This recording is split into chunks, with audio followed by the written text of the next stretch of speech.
Bonsoir. Allez, live 22 sur 30. J'attends un petit peu voir s'il y a du monde qui arrive. Je pense que ça va être un live un peu plus court.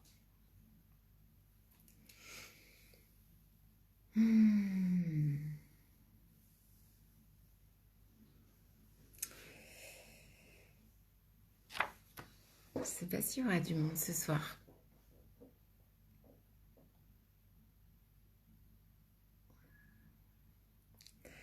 Alors, qu'est-ce que j'ai envie de partager aujourd'hui? Plein de choses. Non, en même temps plein de choses, en même temps non. En fait, beaucoup de prise de conscience que j'ai envie de laisser s'infuser. Et puis, ouais, peut-être déjà partager que c'est pas un exercice facile le live. Je crois que j'avais envie de m'exprimer aussi un peu là-dessus. C'est vrai que du coup, c'est que de l'impro et que, et que voilà, il n'y a pas de montage en fait derrière et que des fois, je me dis, je vois que je peux dire des choses. Salut Joël.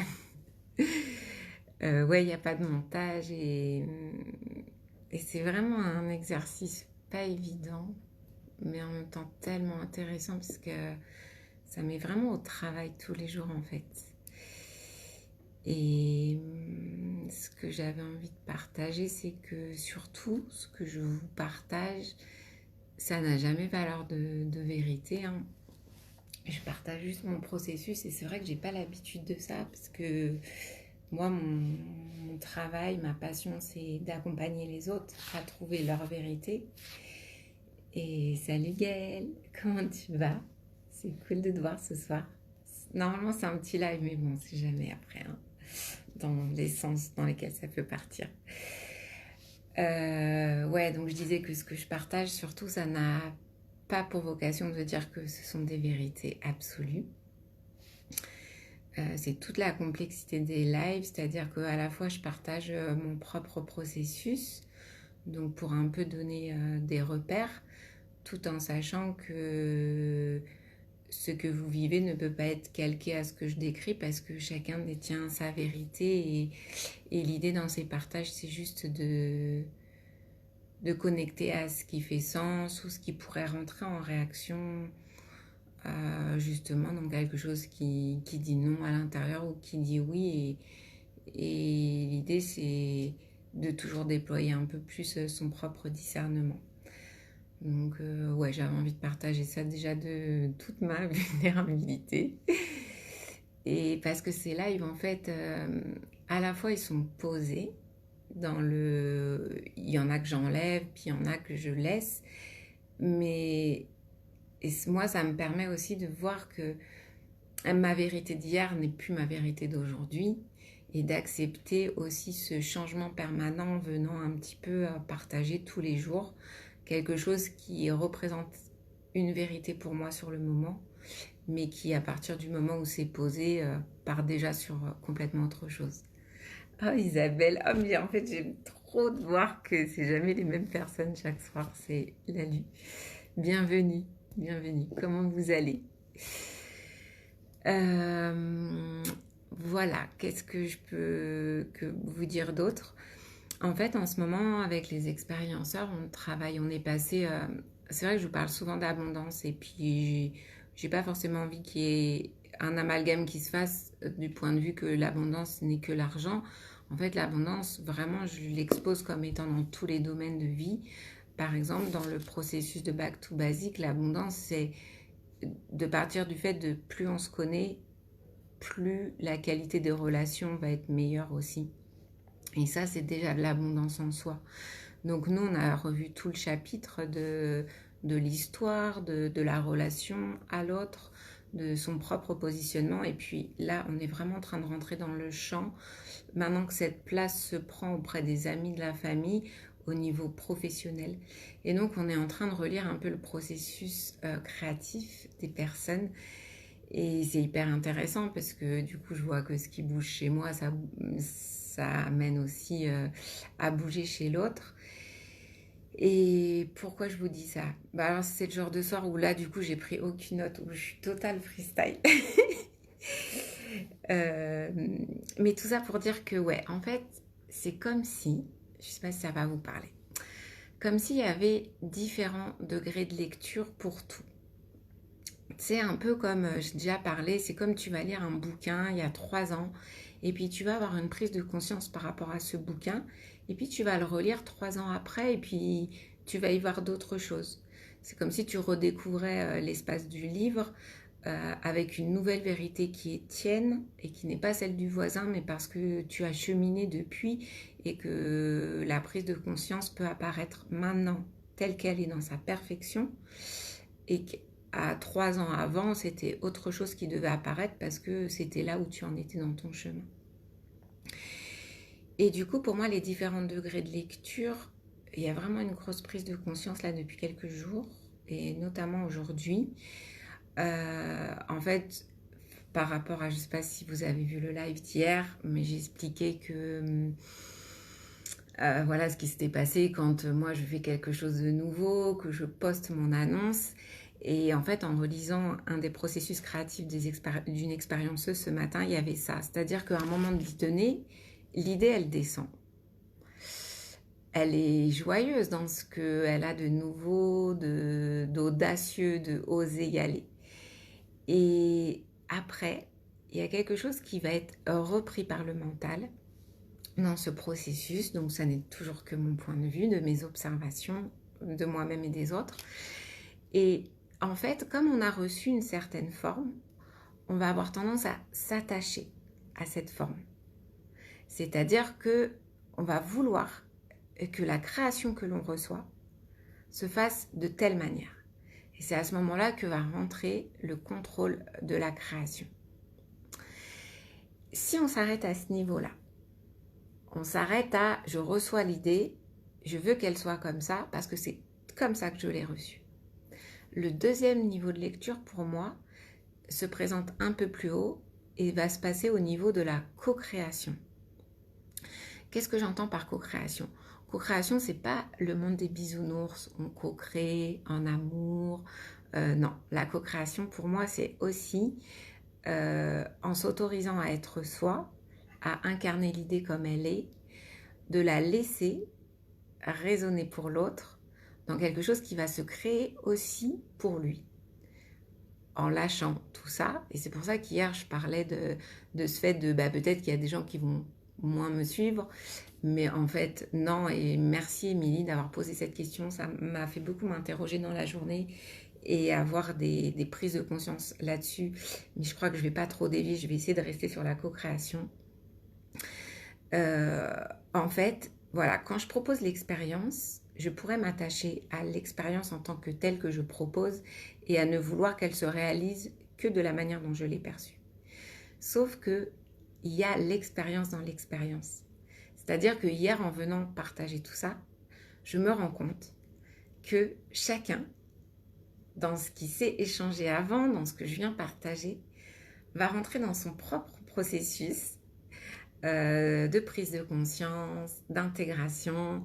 Et même si ça renvoie un peu des choses qui me viennent mettre en lumière certaines peurs, certaines croyances, certains attachements, certains évitements aussi, ça va être ça en fait la vraie co-création. C'est comment quand je m'autorise à être moi, quitte à perdre l'autre, finalement, j'honore l'idée parce qu'elle est au service de la vie et qu'elle va faire bouger l'autre dans sa structure et dans son système de croyances. Et des fois, ça peut être un peu comme une friction d'énergie avec ça. Mais c'est ça pour moi, les niveaux de lecture. Gaëlle, tu dis c'est ce que je ne sais pas faire. Ah, tu peux développer, dis-moi. C'est quoi la question? C'est qu'est-ce que tu considères ne pas savoir faire? Donc, premier niveau de lecture, c'est quelque chose finalement qui est très mental, qui voudrait reprendre le contrôle sur quelque chose. Deuxième niveau de lecture, c'est savoir la justesse en toute chose, en chaque action, dans le fait de se foutre la paix. Parce que si on veut contrôler aussi ce qu'on dit et ce qu'on fait, on ne va plus être au service de l'autre dans ce qu'il a à comprendre, à saisir dans sa propre évolution. Gaëlle, tu dis, j'en ai pris conscience il n'y a pas longtemps. Ne pas faire qu'en fonction de ce qu'attend l'autre. Ouais. Et tu sais quoi, c'est hyper complexe. Bon, après, moi, je trouve ça passionnant. Je passe mes journées à regarder ces process-là. Et pour te dire, j'ai même découvert quelque chose il n'y a pas longtemps. C'est que quand on s'autorise à être soi, quand on travaille au niveau de la culpabilité, donc on va se décharger un peu des attentes des autres, on se dit ok, ça y est, on s'autorise à être soi. Et on passe le palier de ne plus se sentir coupable d'être soi. Et qu'est-ce qui se passe derrière? L'autre revient dans la sphère et en fonction de lui, comment il va prendre notre propre positionnement, va nous renvoyer une culpabilité derrière la culpabilité qu'on a dépassée. C'est-à-dire, je me sens coupable de ne pas me sentir coupable. Nous sommes tellement complexes. C'est tellement un truc. Et en fait, à chaque fois qu'on croit qu'on est arrivé à un endroit, en fait, on n'y est pas. Voilà, j'ai des échanges avec les gens et il y a de ça aussi. C'est à un moment donné, il y a un truc, ah si, ça y est, je me suis repositionnée. Mais en fait, tu peux être sûr que derrière, il y a encore un truc sous-jacent. Et l'idée, c'est comment on s'autorise à la fois à aller voir ce qui sous-tend, tout en se foutant la paix et en étant soi. Parce que si on veut tout déconstruire, on va revenir dans une sphère mentale, donc on ne va plus être à vivre sa vie telle qu'elle nous traverse. Mais en même temps, on n'est pas complètement totalement libre parce qu'on est encore soumis à un certain palier, encore à ce que l'autre pourrait penser de notre propre déculpabilisation. Je sais, je pars hyper loin dans mes délires. Est-ce que tu es toujours la Gaëlle avec moi? C'est ça, j'ai envie d'être moi et je suis sur ce chemin-là. Waouh, bah, c'est magnifique, Gaëlle. Et c'est un chemin complexe. Et tu vois, même hier, je me suis rendu compte, je disais, voilà, les personnes à qui je parle aujourd'hui, c'est les personnes qui ont compris le process et qui veulent mettre en place dans la matière, mais en fait, pas du tout. Et c'est pour ça que je vais en toute humilité encore aujourd'hui en vous disant que tout change tout le temps et dépasser les paliers, c'est aussi se savoir être quelque chose aujourd'hui et être complètement différent le lendemain. Non, à qui je m'adresse, c'est juste à la personne qui va tomber là-dessus, à qui ça va faire sens et qui se sait être en process de changement et qui a juste envie de gagner plus en liberté, en fait. C'est à ces personnes-là que je m'adresse. Parce que hier, j'avais l'impression que quand je posais ça dans mon alignement, ça voulait dire que je m'adressais que finalement à ceux qui auraient traversé un cheminement d'éveil spirituel, mais je crois qu'en fait, il n'y a rien de pire que l'ego spirituel et qu'il est plus facile finalement de débroussailler ça avant d'entamer aussi parfois le pavé spirituel. Alors, qu'est-ce que tu me dis? En fait, tu mets les mots sur ce que je ressens, mais que je ne sais pas dire. Ah, merci Gaëlle. Merci. Et tu vois, là, c'est de la co-création. C'est-à-dire que je ne sais pas pourquoi je viens ce soir dire le truc. Et toi, tu me ramènes que pour toi, ça a du sens. Et que si moi, je me restreignais là-dedans, eh ben peut-être que, voilà. Et toi, tu m'apportes cette vérification que on co-crée une fois de plus dans la démonstration ce soir, que toi aussi, en apportant ton chemin, ta vision, où t'en es, tu vas venir nourrir aussi ce que je suis.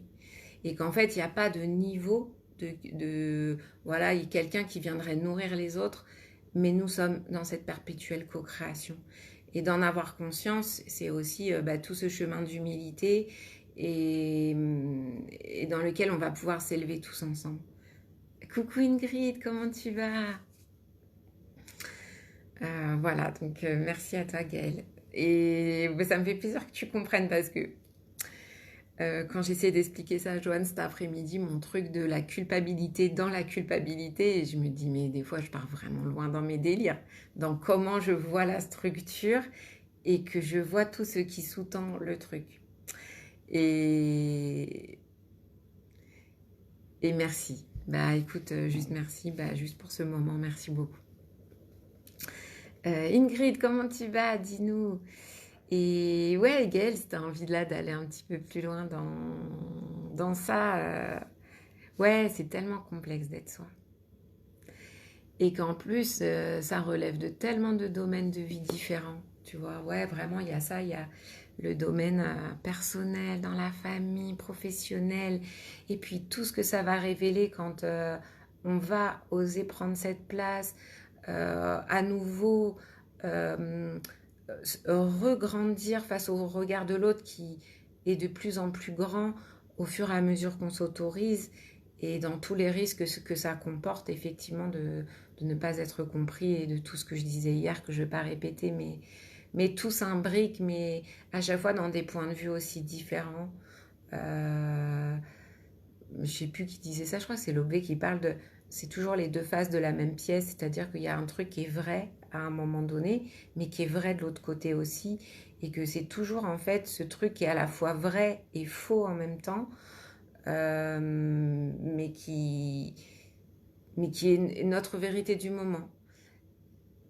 Et le truc, c'est de ne pas s'accrocher à ça et de laisser toujours ce renouveau venir en nous et ne jamais se dire en fait que nous sommes arrivés quelque part parce que ce serait aller contre le process d'évolution qui malgré nous pousse en nous pour nous pousser toujours un peu plus loin, un peu plus haut et puisque nous sommes infinis, illimités, l'infinité des possibilités que l'on peut dépasser est juste énorme. Et la complexité de l'être humain pour l'étudier depuis 20 ans, il y a toujours c'est comme un oignon qu'on épluche. Ok, t'as fait cette couche, mais ne te crois pas sorti d'affaire parce qu'en dessous, il y a encore d'autres couches. Et c'est tout l'intérêt de considérer ça aussi comme un jeu et, et de sortir des étiquettes de celui qui peut avoir compris, de celui qui... Non, ouais, c'est sortir des étiquettes et jouer à être soi nouveau à chaque instant. Tout un programme, n'est-ce pas? Ingrid, on fait des ponts entre nous pour s'élever les uns les autres. C'est magnifique, ouais, c'est magnifique. C'est magnifique. Et encore une fois, ce qui ne veut pas dire que c'est confortable. Mais le tout aussi, c'est de ne pas s'enfermer dans un truc pseudo-parfait. Et d'oser montrer aussi son imperfection. Parce que c'est depuis cette imperfection aussi qu'on touche à quelque chose de tellement profond. Et ouais, c'est aussi lever ces masques ouais, de cette difficulté à se montrer parce qu'on voudrait se montrer toujours sous une perfection qu'on croit qu'on devrait incarner par rapport à ce que l'autre attend de nous, mais qui n'est toujours pas nous. Et, et cette sortie de perfection d'attente est vraiment confrontante, mais tellement belle et tellement magique. Et c'est exactement ça, Ingrid, merci de le dire. On fait des ponts entre nous, ouais. Ça bouscule parfois Ingrid, ouais. Ouais, carrément. Gaëlle, difficile de laisser apparaître ses failles. Ouais, ouais, c'est fou comme à quel point on peut se sentir en danger de ça, quoi. À quel point, dès qu'on rentre dans une de nos failles, euh, le regard que l'autre pourrait porter sur nous pourrait donner la valeur de ce qu'on est. Et on pourrait croire à la valeur que l'autre nous attribue en fonction de la perception qu'il a de nos failles. Alors que véritablement, c'est nos failles ouais, qui font la beauté de ce qu'on est, quoi. Et Joanne, tu dis accepter son imperfection, c'est la perfection, exactement. Et c'est toute la, ouais, c'est toute la beauté, c'est toute la magie. Ouais. Ah, c'est beau, ouais. Je m'attendais pas à ça, c'est trop beau. Ouais, ouais. Donc voilà, je crois que je vais m'arrêter là pour aujourd'hui. peut-être rajouter un truc sur les différents degrés de lecture. On est sorti ce soir, ça faisait longtemps. On a été au restaurant. On n'a pas de passe. Et ça aussi, dans les différents degrés de lecture, je sais qu'il y en a qui ne comprennent peut-être pas qu'on n'ait pas de passe, qu'on ne soit pas vacciné. Et on a un restaurant où on habite qui a vraiment une étiquette posée et il y a écrit zone libre. Et voilà, on a vraiment pris le temps de discuter avec les personnes de ce restaurant et c'était hyper intéressant aussi, ouais, tous ces degrés de lecture qu'il peut y avoir, toutes ces perceptions, tout ça. Je sais pas pourquoi je vous partage ça, mais parce que je considère aussi que ça fait partie de montrer qui je suis, ouais. Même quitte à ce que ça soit pas saisi, mais c'est pas grave. Mais ce qui était très intéressant, c'est qu'elle disait à quel point rien... que c'est comme si on leur avait donné beaucoup pour qu'après ils répondent au gouvernement sans que rien ne soit posé de valable légalement et que eux ils affichent clairement qu'ils sont en zone libre. On parle de zone libre, hein, c'est quand même assez énorme ce qui se passe. Et que en fait il n'y a aucun vraiment papier écrit fondamentaux qui dit qu'ils ont le droit de demander les passes aux gens. Et c'est comme si les gens, nous, dans notre degré de lecture, on a l'impression qu'en fait, on ne peut pas y aller parce qu'ils ont le droit de nous demander ça. Et du coup, parce qu'on croit ça, on va aussi agir comme ça, alors que d'un certain point de vue, d'une autre réalité, ça n'existe pas. Et ça ne repose sur rien. Et j'ai trouvé ça hyper intéressant qu'elle vienne nous rappeler ça ce soir, que ça ne repose sur rien. Voilà, ça y est, je pars dans tous les sens. Voilà, Gaëlle, tu nous dis c'est aussi une prise de conscience pour moi, mais j'ai encore beaucoup de mal à laisser transparaître ça. Ouais. Ouais, c'est fou que ce soit si difficile d'être soi. C'est... Ouais, je comprends tellement. Je comprends tellement. Et on reste là, tu vois, dans la survie, dans qu'est-ce qui pourrait arriver si tu laissais transparaître ça. Et là, on bascule vraiment sur un système de croyance, quoi, de qu'est-ce que l'autre, qu'est-ce qui pourrait se passer de pire. Moi, c'est ça que j'aime bien poser comme question. Ben, je te la pose, Gaëlle. Qu'est-ce qui pourrait se passer de pire, du pire, du pire, si tu t'autorisais à laisser transparaître ça? Gaëlle, merci pour ce moment et de nous aider à verbaliser ce que nous pouvons ressentir. Ah, merci à toi, Gaëlle. Merci. Merci beaucoup. Merci. Ouais, merci. Donc, je t'invite à te poser cette question. Et ouais, tu vois. Et là, l'histoire peut tomber. Parce qu'en fait, on ne sait pas ce qui arriverait. Et au pire du pire, quoi? On se ferait rejeter, tu vois. Et rien que de se poser cette question permet de désamorcer le truc qui n'ose pas dedans. Parce que ceux qui n'osent pas, c'est celui qui a peur d'un truc énorme qui pourrait arriver alors qu'on ne sait même pas quel est ce truc énorme qui pourrait arriver. À tel point on est... Waouh. Mais je vais y réfléchir. C'est sûrement ça qui me fait peur. Ouais, bah réfléchis-y. Et puis avec plaisir pour en échanger des réponses qui t'apparaissent à ce niveau-là. Voilà, bah, je vais m'arrêter là ce soir. Je reviens demain soir, je pense, après justement l'atelier de groupe sur le solstice. Je viendrai, je pense, vous raconter ce qui s'est passé pendant cet atelier. Je n'ai toujours pas plus d'informations à ce jour sur ce qui va s'y passer, mais c'est ça que j'aime bien, c'est cette zone d'inconnu de création. Donc, je viendrai en live après. On finit à 21h30. Bon, en général, je déborde toujours. Mais je viendrai, je pense, vous raconter un petit peu à quoi on a connecté, qu'est-ce qu'il a pu se passer ou pas. Ingrid, j'ai une prise de conscience en début décembre sur ma position vis-à-vis de Noël et de ma famille.